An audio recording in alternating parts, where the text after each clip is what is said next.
नेता नहीं है, बेटा नहीं है, सेवक नहीं है, जो आपकी रखवाली कर सके, पारदारी कर सके, आपकी रक्षा कर सके, आपके लिए लड़ने का काम कर सके। बाहर के लोग आकर यहाँ विधायक और सांसद होंगे, क्या तमकुई में किसी माँ ने ऐसे लाल को पैदा नहीं किया जो यहाँ के लिए नेतृत्व कर सके, यहाँ की रखवाली करे और पारदारी करे। अजय लल्लू आपका बेटा है, भाई है। आप नेता किस बेस पर चुनते हैं? उत्तर प्रदेश में सबसे ज्यादा मुकदमा अजय लल्लू पर। उत्तर प्रदेश में सबसे ज्यादा लाठी खाने वाला नेता है अजय लल्लू। उत्तर प्रदेश में सबसे ज्यादा जनता के बुनियादी सवालों पर जेल जाने वाला अजय लल्लू। उत्तर प्रदेश में सबसे ज्यादा विधानसभा में बोलने वाला आपका बेटा अजय लल्लू। और ये लोग, बाहर के लोग यहाँ आकर राजनीति करेंगे। 4 दिन पहले एक भारतीय जनता पार्टी के नेता जो एक जगह नुक्कड़ सभा कर रहे थे और बोल रहे थे कि इस क्षेत्र के लोगों ने अल्लू कल्लू लल्लू मल्लू को विधायक बना दिया। मैं पूछना चाहता हूं, एक गरीब का बेटा, एक मजदूर का बेटा, एक आपके बीच का रहने वाला अगर विधायक हो गया तो इतनी मन में पीड़ा है, इतनी नफरत है, इतनी ईर्ष्या है। क्या कोई गरीब का, किसान का बेटा, नौजवान का साथी विधायक नहीं हो सकता? बड़े घर का लड़का होगा उसे बबुआ कहा जाएगा, और छोटे परिवार का लड़का होगा उसे लल्लुआ कहा जाएगा। ये अपमान किया है इन लोगों ने, और इस अपमान का बदला लेना है। और आपको बता देना है कि लल्लू हमारा भाई है, लल्लू हमारा बेटा है। इसी को पंजे पर बटन दबाएंगे और इसी को आने वाले 3 तारीख को जिताने का काम करेंगे। लगातार ये आरोप लगता है कि 10 साल में अजय लल्लू ने क्या किया। कोरोना काल था, कोरोना काल में जो लोग बाहर फंसे थे, अजय लल्लू ने उन्हें राशन, दवाई, भोजन उपलब्ध कराने का काम उनके जगहों पर करने का काम किया। कोरोना काल में जब पूरे देश में ऑक्सीजन और के अभाव में लोग दम तोड़ रहे थे, सारे अस्पतालों पर ऑक्सीजन सिलेंडर और कंसंट्रेटर रखवा कर अजय लल्लू ने लोगों के जान जीवन की रक्षा करने का काम किया। मैंने संघर्ष किया है, मैंने अपना जीवन और जवानी देने का काम किया है, मैंने क्षेत्र का मान सम्मान पूरे देश में बढ़ाने का काम किया है, मैंने क्षेत्र के गौरव को पूरे देश के मानचित्र पर स्थापित करने का काम किया है। आपका बेटा हूं, आपका भाई हूं, आपके बीच में आया हूं।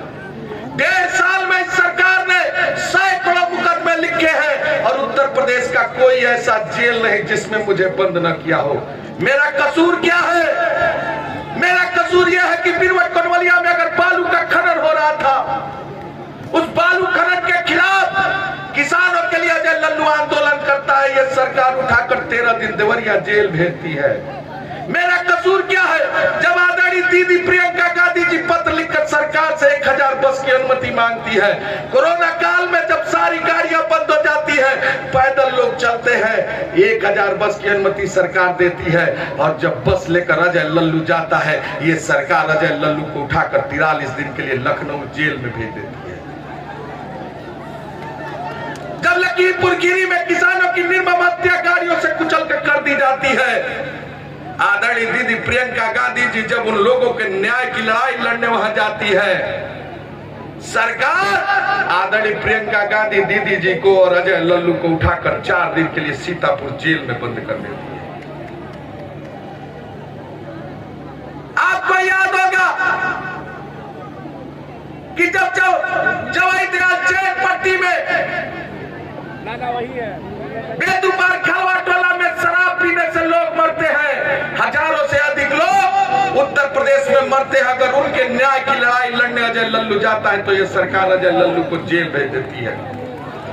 69,000 शिक्षक भर्ती, 67,500, 68,000 शिक्षक भर्ती, सिपाही और दरोगा भर्ती बेरोजगारों के सवाल पर जब अजय लल्लू विधानसभा को घेरता है, सरकार लाठी चलाती है, वो आज भी लाठी पीठ पर निशान है।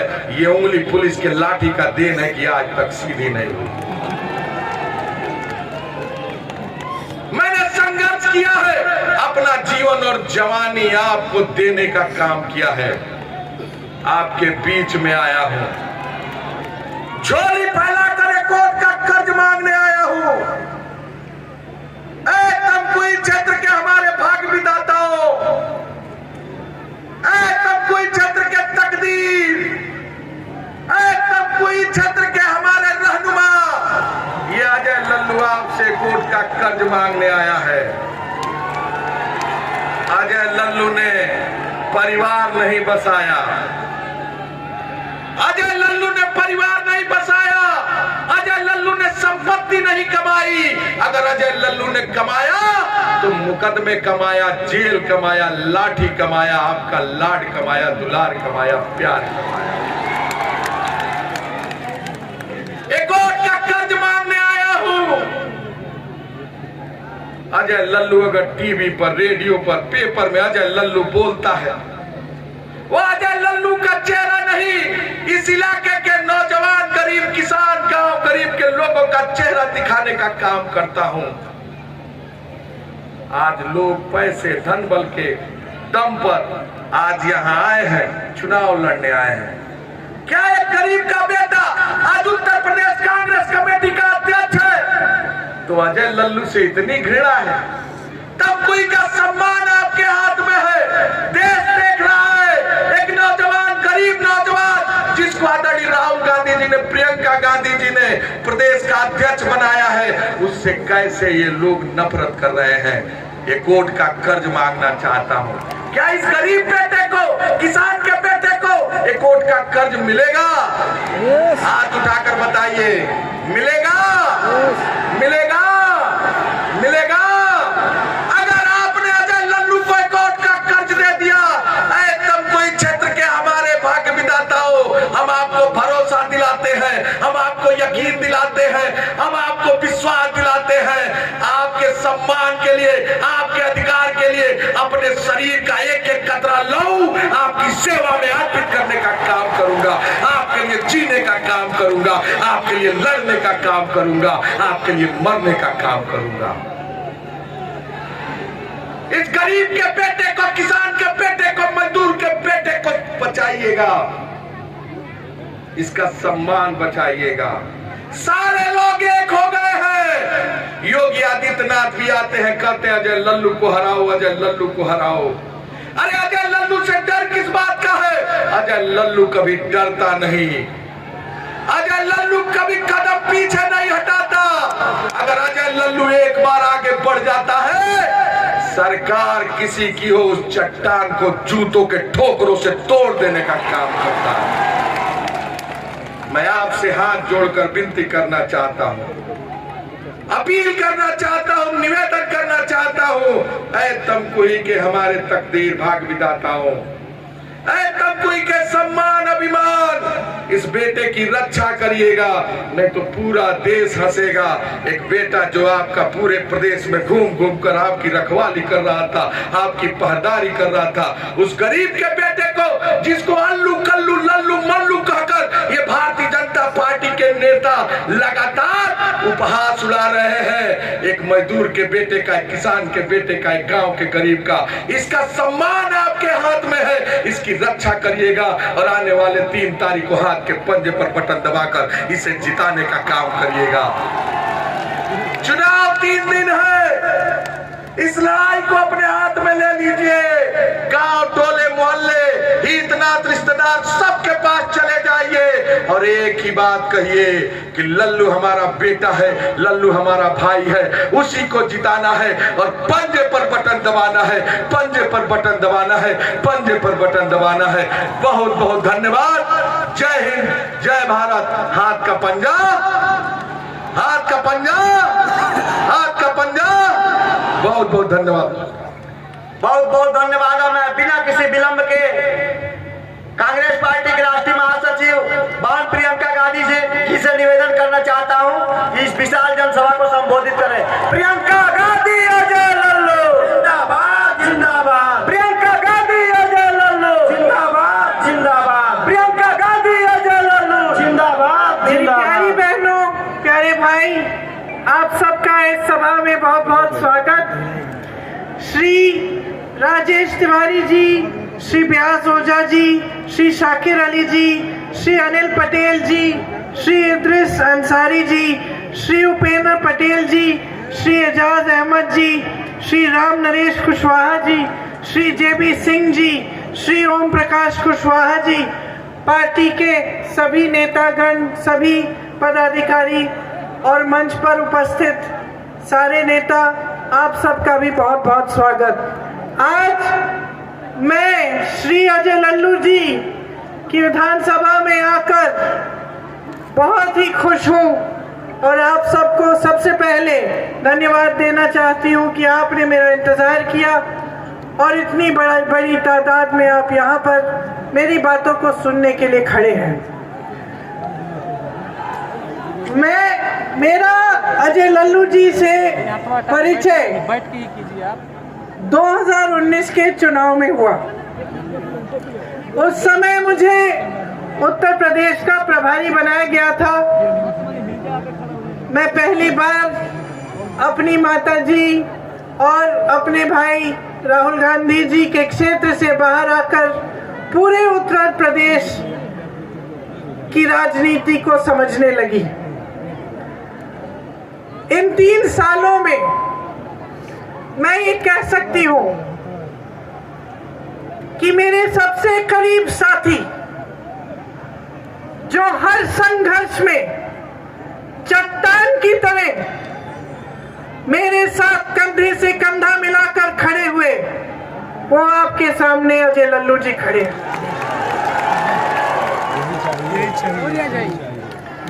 हर चर्चा में, चाहे वो बंद कमरे में हो, चाहे किसी पार्टी की मीटिंग में हो, चाहे पब्लिक के साथ, चाहे आपस में, हर चर्चा में इन्होंने सिर्फ गरीब का साथ दिया है। हर संघर्ष में सिर्फ गरीब का साथ दिया है। हर बार सिर्फ उन्होंने ये बात कही है कि जो संघर्ष कर रहा है, जो संकट में है, जिसको पीड़ा हो रही है, दीदी पहले उसके पास चलेंगे। चाहे वो किसी भी जाति का हो, किसी भी धर्म का हो, कोई भी हो, हमेशा इन्होंने रास्ता दिखाया, राह दिखाई, कभी नहीं झिझके। चाहे इनको पुलिस उठाकर ले गई, चाहे हिरासत में रखा, चाहे इनके घर के इर्द गिर्द गनमैन लगाए गए इनको घर पर रखने के लिए, चाहे इनको जेल ले जाया गया कोरोना के समय 2 महीनों के लिए, कभी नहीं डरे। जब कांग्रेस के नए प्रदेश अध्यक्ष को चुनने की बात आई, मैंने अपने भाई राहुल गांधी जी से बात की। हम दोनों ने चर्चा की कि कौन सा ऐसा नेता है पूरे प्रदेश की कांग्रेस पार्टी में जो बिल्कुल निर्भय होकर आगे बढ़कर जनता का संघर्ष कर पाएगा, चाहे कुछ भी हो जाए। मेरे भाई ने कहा सीधे सीधे, एक ही ऐसा नेता है, अजय लल्लू। उन्होंने कहा सोचो भी मत प्रियंका, इन्हीं को अध्यक्ष बनाओ, यही इस संघर्ष के समय में तुम्हारे साथ खड़े रहेंगे, यही इस संघर्ष के समय हमारी पार्टी को आगे बढ़ा पाएंगे। और मैं गर्व के साथ कहना चाहती हूं कि ये तमकुही राज का बेटा, आपका बेटा, संघर्ष से पीछे नहीं हटा। बड़े बड़े नेता जो मंत्री बनाए गए थे, जो बड़े बड़े घरों के बच्चे थे, नेताओं के पुत्र थे, दुम दबाकर भाग गए, डर गए, संघर्ष से डरे, चुनाव हारे, इस बात से डर गए कि उनके घर चले जाएंगे सरकारी, उनकी सुविधाएं गायब हो जाएंगी, उन पर सरकार कोई कार्रवाई कर देगी, कोई एजेंसी डाल देगी। डर गए, सब डर गए। अजय लल्लू जी नहीं डरे। आपके पास एक ऐसे विधायक हैं जो आपके लिए संघर्ष करते करते जान दे देंगे, पीछे कभी नहीं हटेंगे। आज देश प्रदेश में ऐसी राजनीति चल रही है जो आपका फायदा उठाकर आगे बढ़ना चाहती है। अपनी महत्वाकांक्षाओं के लिए जनता की समस्याओं को नकार के, जनता के जज्बातों का इस्तेमाल करके आगे बढ़ रही है। अजय लल्लू उसके विपरीत के राजनीति के मिसाल है। वह अपनी महत्वाकांक्षाओं को परे करके, घर परिवार न बसा के, सिर्फ आपके ही संघर्षों के लिए समर्पित रहते हैं। आज मैं जानती हूं कि आपकी कितनी समस्याएं हैं। मेरी बहनें यहाँ हैं, सबसे बड़ी समस्या आपकी महंगाई ही है ना। मेरे भाई बैठे हैं, किसान होंगे आप में से कई लोग हैं, हाथ उठा के दिखाइए। आपको न गन्ने का दाम मिलता है, न धान का, न गेहूं का, न आपको खाद मिलती है समय पर। आपकी बिजली के बिल बड़े बड़े आते हैं, कभी कभी बिजली भी नहीं आती, फिर भी बिल भरने पड़ते हैं। महंगाई चरम पर है। पेट्रोल डीजल के दाम इतने हो गए हैं कि खरीद नहीं पा रहे हैं। किसानी करते हैं, दिन रात मेहनत करते हैं, कमाई कुछ नहीं बची। ये सरकार ऐसे कानून ला रही थी जिससे मेहनत करें आप, संघर्ष करें आप, खून पसीना बहाएं आप, और फायदा हो उनके बड़े बड़े उद्योगपति मित्रों का। इस पूरे देश में आंदोलन हुआ उन कानूनों के खिलाफ। अजय लल्लू जी सामने आए, खड़े रहे किसानों के साथ। इस देश के प्रधानमंत्री, इस प्रदेश के मुख्यमंत्री नरेंद्र मोदी जी, योगी आदित्यनाथ जी अपने घर से बाहर तक नहीं निकले आपसे बात करने के लिए। आपकी कोई सुनवाई नहीं थी। यहाँ मेरे नौजवान भाई बहन खड़े हैं, कितनों को रोजगार मिला है पिछले 5 सालों में? नहीं मिला ना? क्यों नहीं मिला? कभी सोचा है? कभी आपने सोचा है कि रोजगार नहीं मिल रहा है नौजवानों को, किसान कमा नहीं पा रहा है, छोटे दुकानदार, छोटे व्यापारी परेशान हैं। नई नई नीतियां आकर उनको परेशान करके उनकी कमर तोड़ दी गई है। मेरी बहनें त्रस्त हैं, महंगाई का सामना नहीं कर पाती, पूरा बोझ परिवार का, समाज का वो उठाती हैं। खेती में काम करती हैं, घर आती हैं, घर पे काम करती हैं, लेकिन महंगाई इतनी बढ़ चुकी है कि वो सामना नहीं कर पा रही है। उनकी सुरक्षा की बात नहीं है, उनको सशक्त करने की बात नहीं है।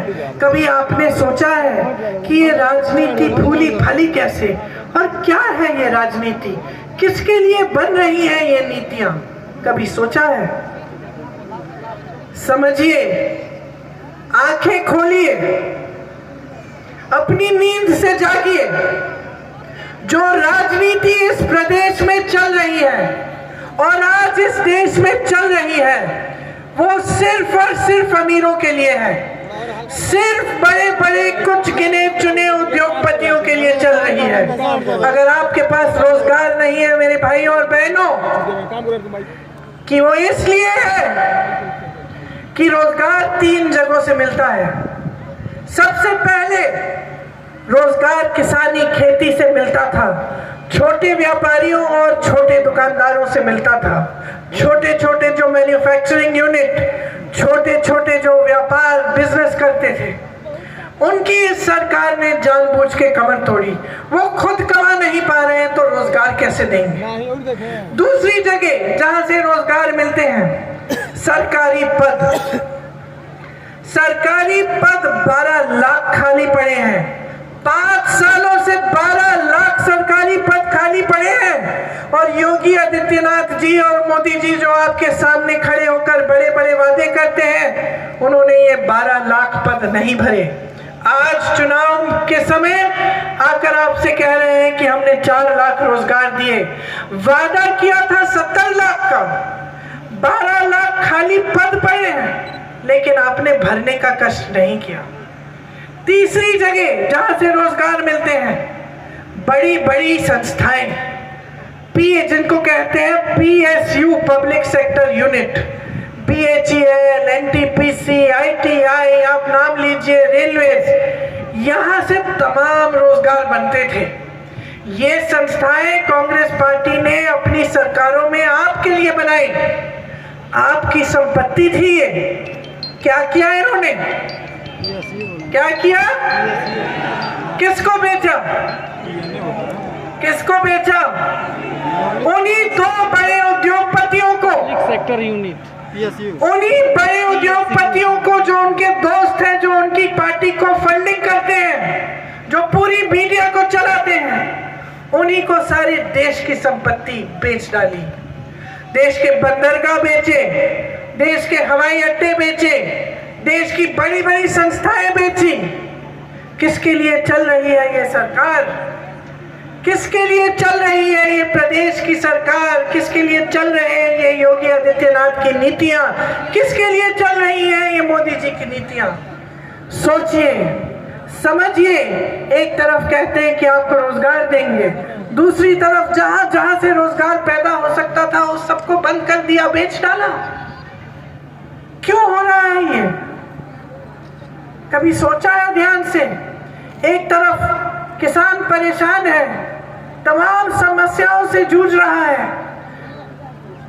यहाँ गन्ना की खेती होती है कि नहीं? गन्ने का दाम मिलता है। अभी चुनाव से पहले 50 रुपए बढ़ा दिया गया, सच है कि नहीं? आपके यहाँ नहीं बढ़ाया, 25 रुपए बढ़ाया है। चुनाव से पहले नहीं बढ़ाया था। आपको मालूम है कि पूरे देश के गन्ना किसानों का बकाया कितना है?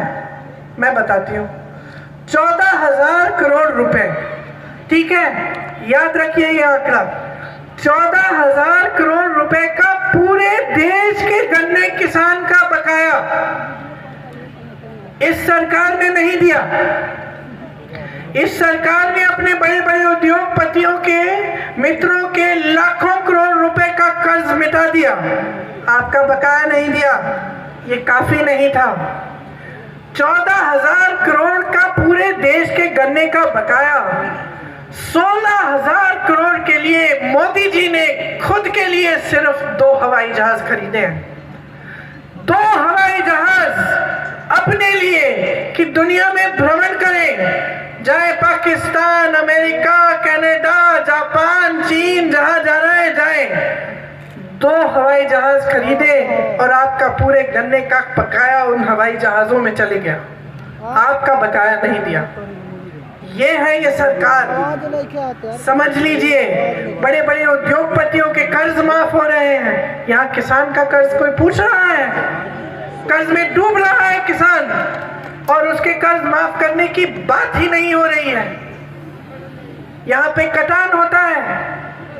अजय लल्लू जी आकर, मैं जानती हूँ क्योंकि 3 सालों से मैं इनके साथ काम कर रही हूँ।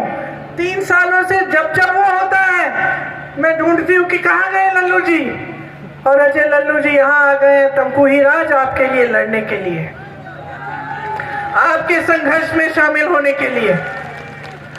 लेकिन प्रदेश और देश की सरकार पूछ रही है इसके बारे में, कुछ नहीं कर रही। प्रदेश में भी सरकार है, केंद्र में भी सरकार है। छुट्टे जानवर की इतनी बड़ी समस्या है, पूरे प्रदेश में किसान परेशान है।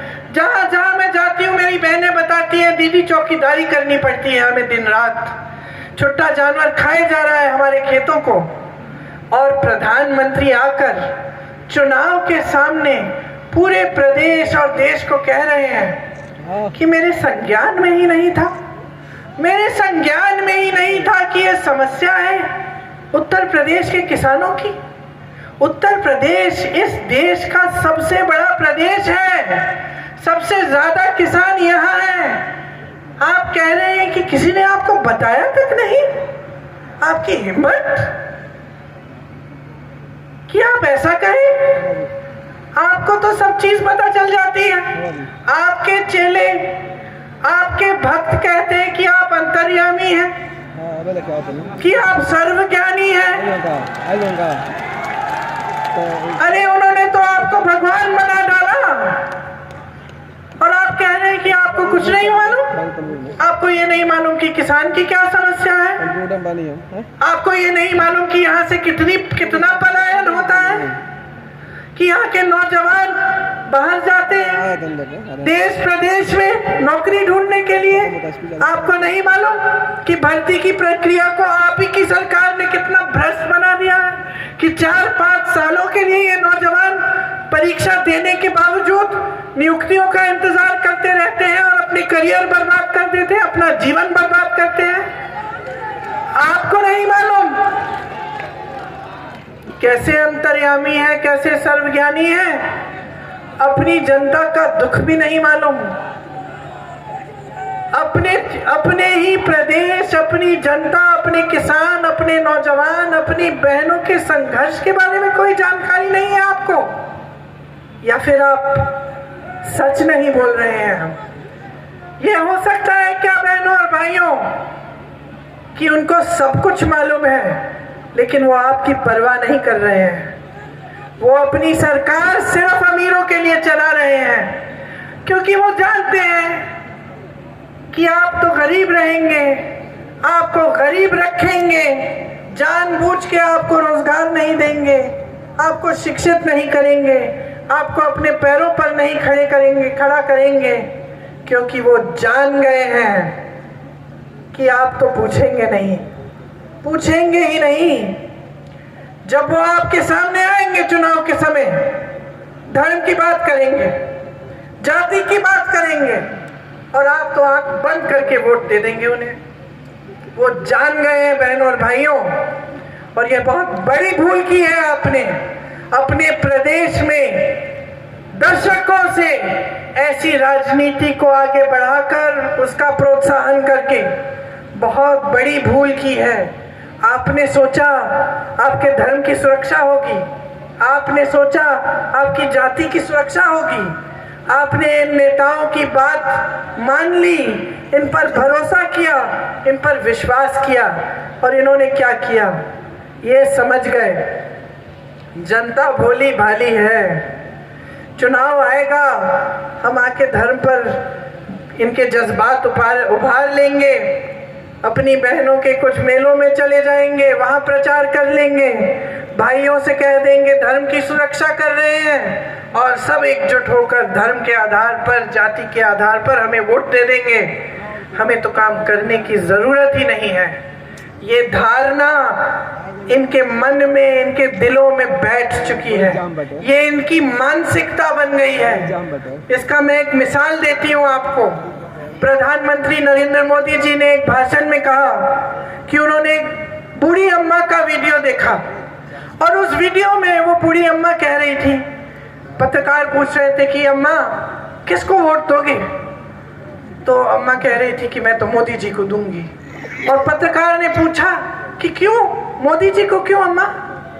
तो उन्होंने कहा वो मुझे राशन भेजते हैं ना, मैंने उनका नमक खाया है, मैंने उनका नमक खाया है, इसलिए मैं उनके साथ गद्दारी नहीं करूंगी। और मोदी जी खुशी से अपने मुंह मियां मिट्ठू सबके सामने कह रहे हैं कि देश की जनता ने मेरा नमक खाया है। समझ रही हैं आप? समझ रही है ना कि जब एक नेता की ये मानसिकता हो जाती है कि जनता उसका नमक खा रही है, तो क्या हो जाता है देश में? किस काम का नहीं, किसी काम का नहीं रहता वो नेता, क्योंकि नेता जनता का नमक खाता है।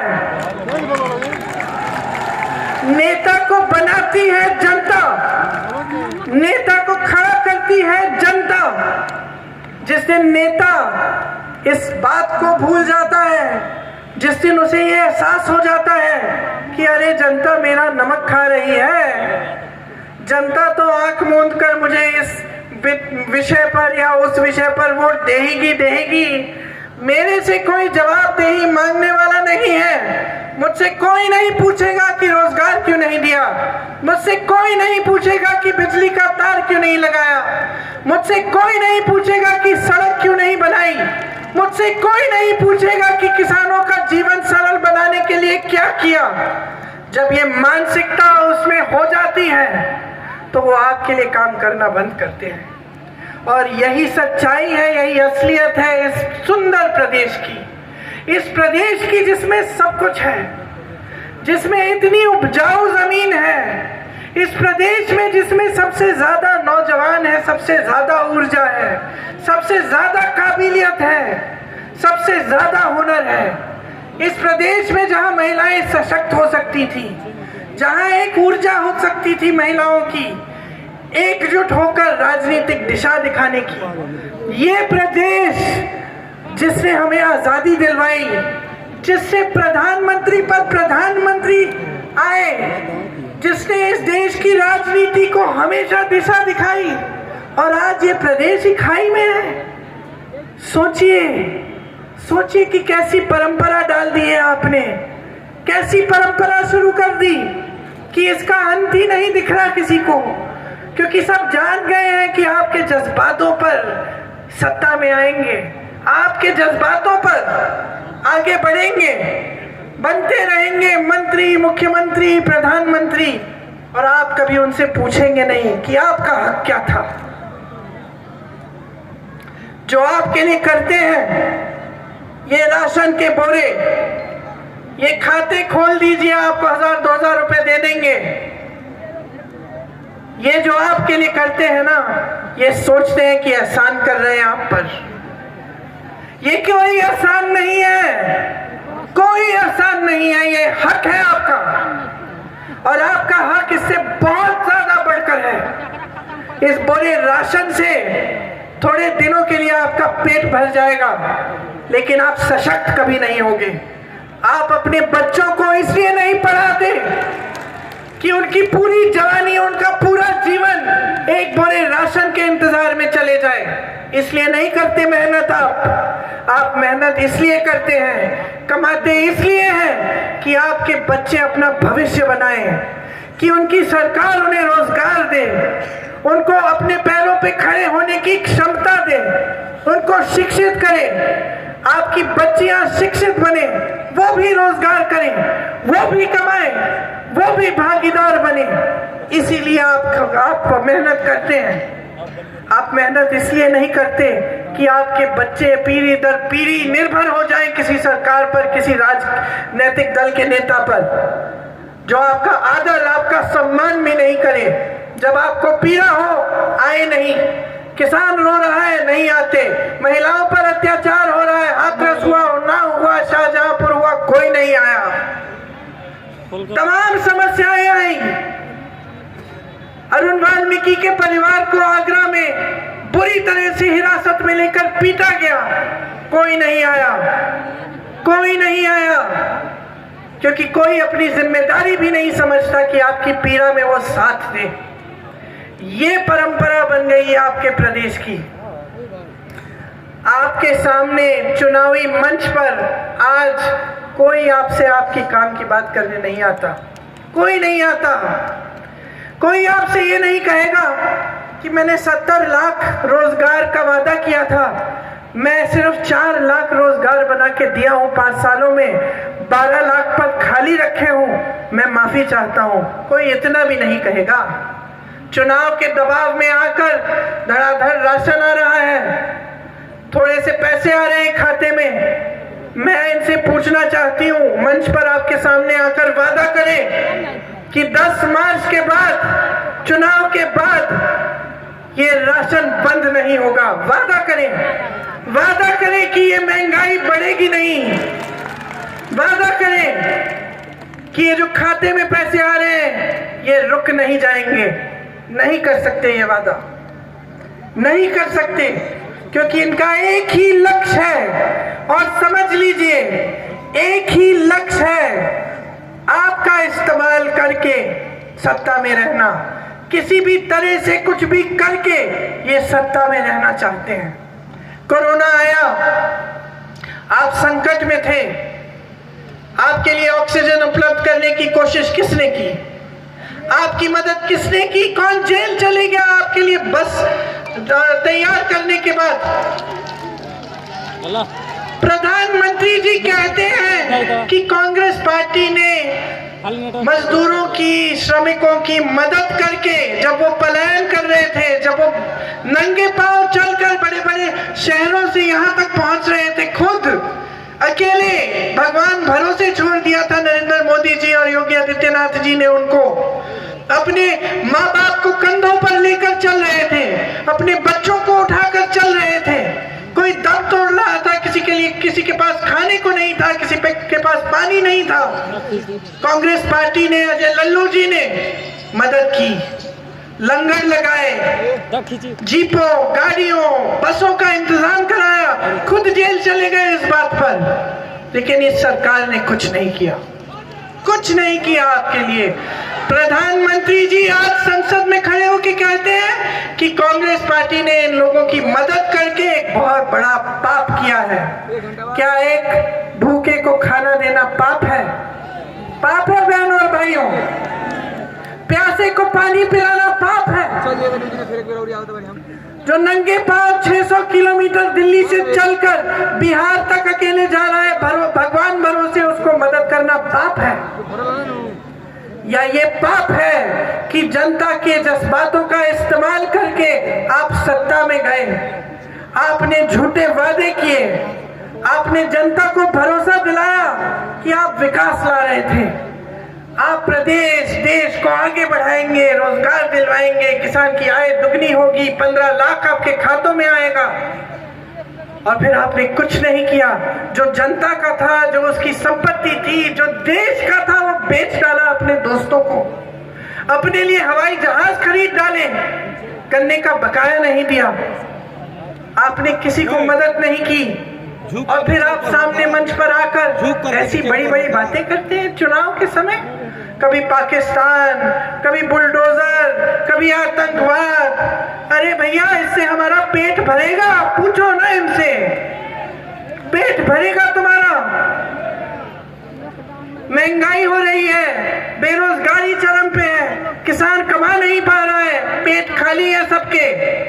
बताओ इनको, याद दिलाओ कि क्यों इनको आपने सरकार दी, क्यों लाए आप इनको सरकार में, क्यों दी सत्ता इनको? याद दिलाओ कि ये सत्ता तुम्हारी है, आपकी है बहनों, आपकी है भाइयों, नौजवानों, आपकी है ये सत्ता, किसी नेता की नहीं है। याद दिलाओ इन नेताओं को, बदल दो यहाँ की राजनीति। अगर नहीं बदलोगे, अगर 5 साल और इन लोगों को सत्ता में लाओगे तो पछताओगे आप, तड़पोगे आप, नुकसान होगा आपका। ये विकसित होंगे, ये भाजपा के नेता और इनके बड़े बड़े उद्योगपति दोस्त। आपको मालूम है कितना कमाया इन्होंने पिछले 5 सालों में? हर रोज 1000 करोड़ रुपए कमाते हैं इनके दोस्त। यहाँ का किसान कितना कमाता है? 27 रुपए प्रतिदिन। और आपकी संपत्ति बेच डाली उनको, कर्ज माफ किए उनको।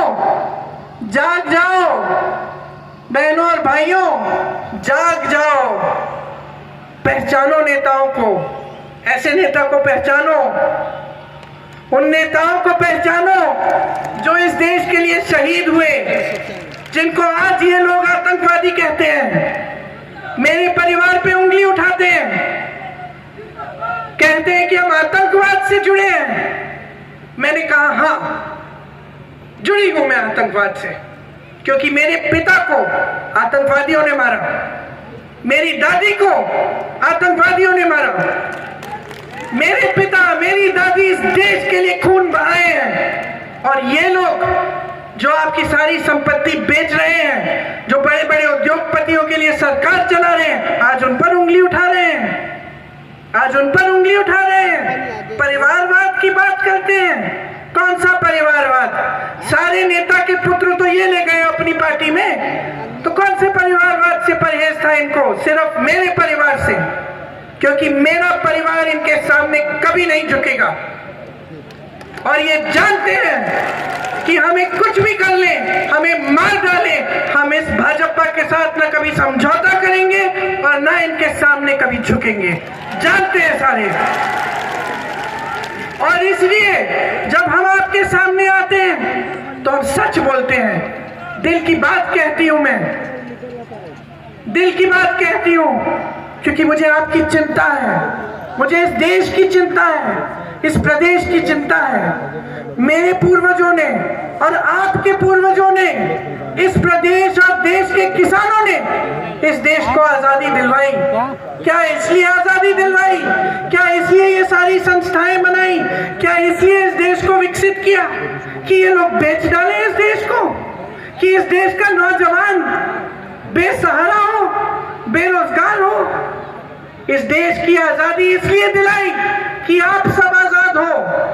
और जब तक आप अपने पैरों पे खड़े नहीं होंगे, जब तक आप विकसित नहीं होंगे, जब तक आपको रोजगार नहीं मिलेगा, आप कमाओगे नहीं, आपको अपने आप पर गर्व नहीं होगा, तब तक आप कभी आजाद नहीं हो सकते। ये लोग गुलाम रखेंगे आपको, जानबूझ के आपको गरीब बनाएंगे, जानबूझ के आपको गरीब और बेरोजगार रखेंगे ताकि इनके राशन के बोरों पर आप निर्भर हो जाओ। समझ लो कि आपके सामने क्या असलियत है।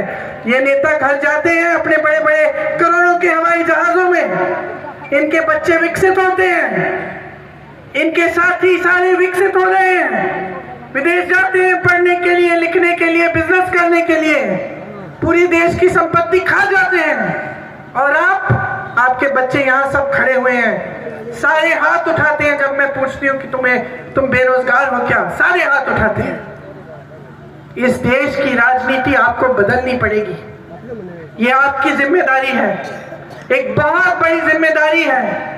ये जो वोट आपको दिया गया है, ये संविधान ने दिया है, ये किसी का एहसान नहीं है, हक है आपका। और इसी से आप बदलाव ला सकते हो, इसी से आप एक ऐसी सरकार ला सकते हो जो आपके लिए काम करे दिन रात, जिसके नेता ये नहीं सोचे कि आप उनका नमक खा रहे हैं, जिसका एक एक नेता जाने कि आपकी नाक का नमक खाया है, आपके लिए शहीद होने के लिए तैयार हो, आपके लिए समर्पित होने के लिए तैयार हो। इसलिए आज चुनावी सभा है। मैं आपको बताना चाहती हूँ कि कांग्रेस पार्टी क्या करना चाहती है आपके लिए। आपको पसंद आए, आपको अच्छा लगे, कांग्रेस पार्टी को आगे बढ़ाइए, मौका दीजिए। आपको एक ऐसे विधायक मिले हैं जो दिन रात आपके लिए काम करते हैं, आपने देखा है, ये बात सच है, ये सच्चाई है।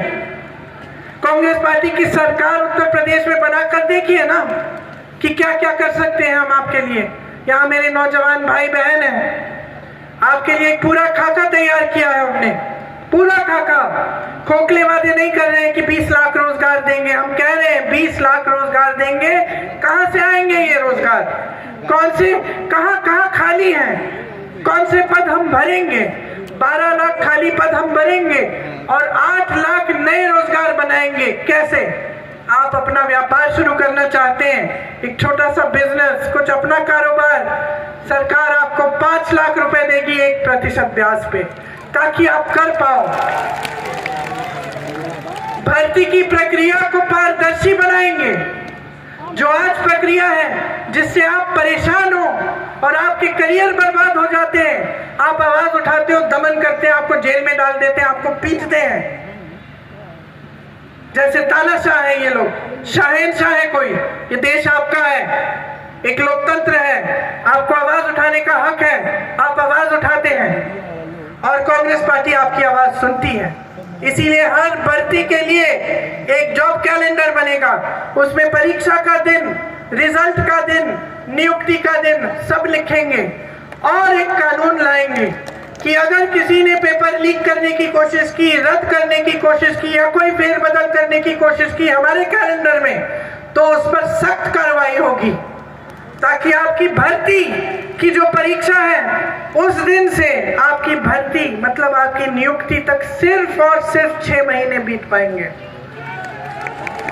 आपकी जवानी बर्बाद नहीं होगी। इसी तरह से मेरी बहनें, आज आप पर अत्याचार होता है, सरकार क्या करती है मालूम है? मैं जाती हूँ हर जगह, बहनों से मिलती हूँ जिनका बलात्कार हुआ है, जिनकी बच्चियों को मार डाला है, और पता है क्या बताती है मुझे? कि पुलिस और प्रशासन ने उनकी मदद नहीं की, उनको जलील किया, उनको ऊपर से जलील किया, उन पर दबाव डाला कि एफआईआर दर्ज मत करो। कांग्रेस पार्टी कह रही है कि अगर ऐसा हुआ और एक महिला पर अत्याचार हुआ और 10 दिन के अंदर अंदर एफआईआर दर्ज नहीं हुआ तो जिस पुलिस अधिकारी ने उसको रोका है उसका सस्पेंशन का कानून लाएंगे। हम कह रहे हैं कि जितने भी सरकारी रोजगार हैं 40% महिलाओं को मिलेंगे पहले के आरक्षणों के तहत। 40% सरकारी रोजगार महिलाओं के लिए, 25% जो पुलिस के अधिकारी हैं, पुलिसकर्मी हैं, उनमें भर्ती होगी महिलाओं की, ताकि आपको मुसीबत हो तो आपको पुलिसकर्मी महिला मिले। आपके लिए अस्पतालों में आज जाते हैं, आपको पुरुष डॉक्टर मिलता है, आप अपनी समस्या बता भी नहीं सकती अगर डॉक्टर मिले तो। ब्लॉक के अस्पतालों में महिलाओं के लिए महिला डॉक्टर, महिला नर्स और अलग से एक महिलाओं के लिए कमरा हम कह रहे हैं कि हम बनाएंगे। हम कह रहे हैं कि आंगनबाड़ी और आशा बहुओं के लिए 10,000 रुपए का प्रतिमाह मानदेय बनाएंगे, करेंगे हम कह रहे हैं कि मेरी बहनें आज आपको एक गैस सिलेंडर देके ये सोचते हैं कि एहसान किया है ना इन्होंने आप पे, हम कह रहे हैं आप 3 ले लो। हम कह रहे हैं इसके साथ छात्राओं को हम फ्री में मोबाइल फोन देंगे, स्कूटी देंगे, ताकि आप सशक्त बनो। लेकिन सबसे पहले हम आपको सशक्त करने का काम करेंगे, आपको रोजगार दिलवाएंगे, आपकी शिक्षा के लिए हर जिले में हम पाठशाला बनाएंगे केंद्रीय विद्यालय की तरह। हम किसानों के लिए कह रहे हैं, कांग्रेस पार्टी समझती है कि आपने कितनी परेशानी झेली है, इसीलिए आपके पूरे के पूरे कर्ज माफ किए जाएंगे, जैसे पहले भी हमने करके दिखाया था। छुट्टे जानवर की समस्या है, कांग्रेस की छत्तीसगढ़ में सरकार है, कैसे सुलझाई? सुलझा दी है। यहाँ इतनी बड़ी समस्या है, सब कह रहे हैं हमें मालूम भी नहीं। वहां एक तो मैंने मुख्यमंत्री जी को चिट्ठियां भी लिखी है इसके बारे में कि छत्तीसगढ़ में कांग्रेस की सरकार ने एक योजना बनाई कि बहनों और भाइयों, अगर आप छुट्टे जानवर की देखभाल कर लें, सरकार आपसे 2 रुपए किलो में गोबर खरीदेगी। इससे क्या होगा? आप जानवर का देखभाल करेंगे, आपकी थोड़ी बहुत कमाई हो जाएगी उससे। सरकार गोबर का गोबर गैस बनवाएगी, अच्छी अच्छी खाद बनवाएगी, जिससे किसानों की सुविधा होगी। लोग जानवर को छुट्टा नहीं छोड़ेंगे, घर में रख के देखभाल करेंगे।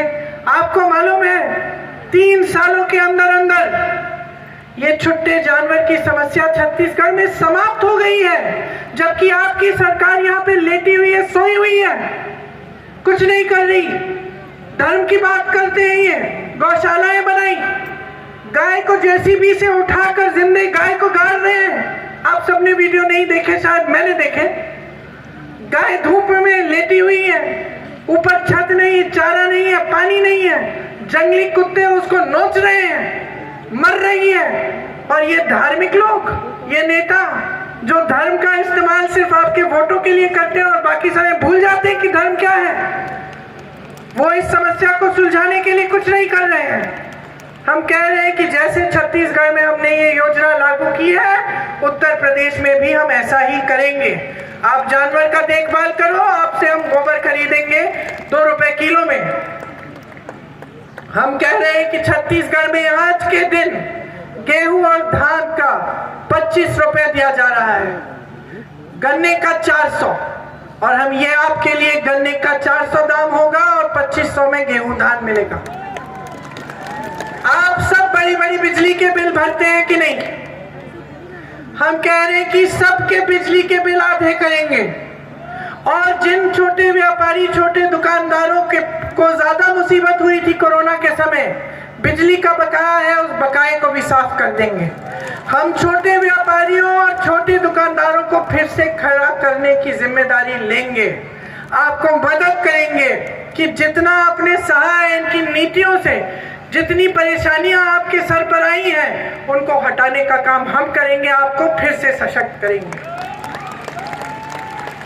तो हम ये सब इस आधार पर कह रहे हैं कि हमने पहले भी करके काफी ऐसी चीजें करके दिखाई हैं। हम इस आधार पर कह रहे हैं कि हमें आपकी परवाह है, इस देश की परवाह है, आपको विकसित करना चाहते हैं।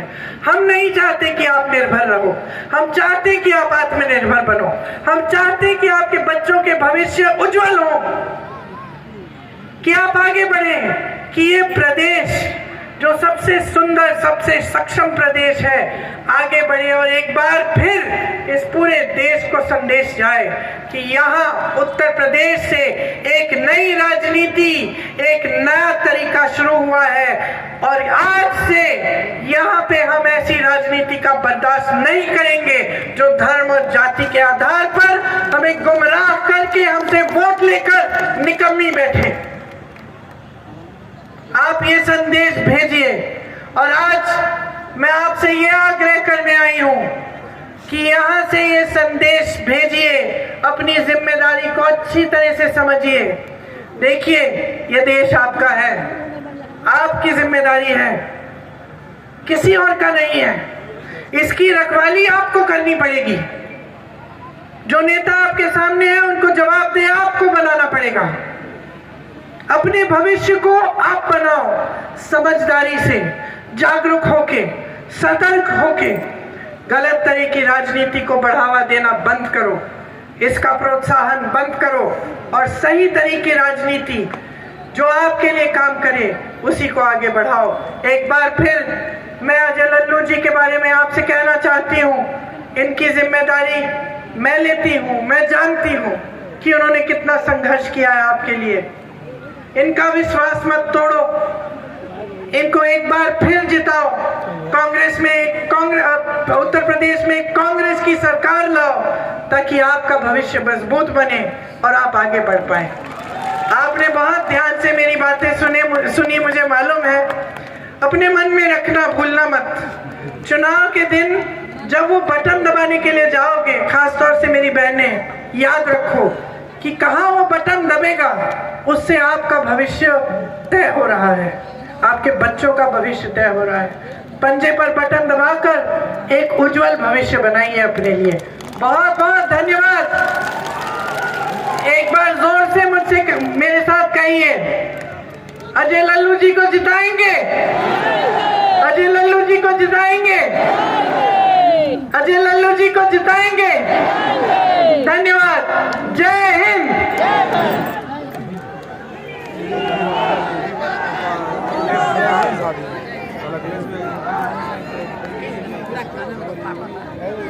चलिए आगे देखिए, आगे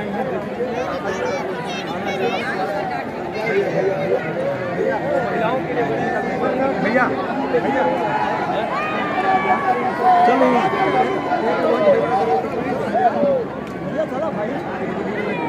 चलिए